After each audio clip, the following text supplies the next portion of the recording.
Очень простой и эффективный полив своими руками.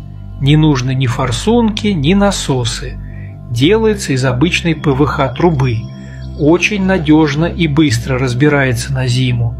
Достаточно кинуть трубу между грядок и включить водопровод. В трубе достаточно просверлить отверстие 8 мм и вкрутить саморез, но не до конца. Он-то и будет выступать в роли распылителя.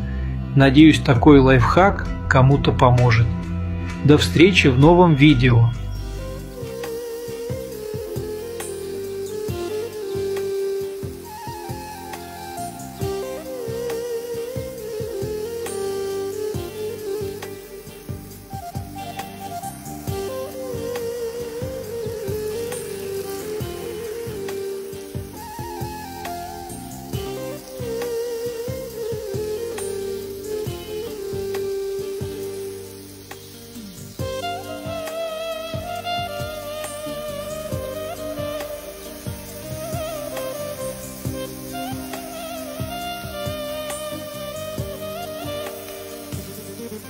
Thank you.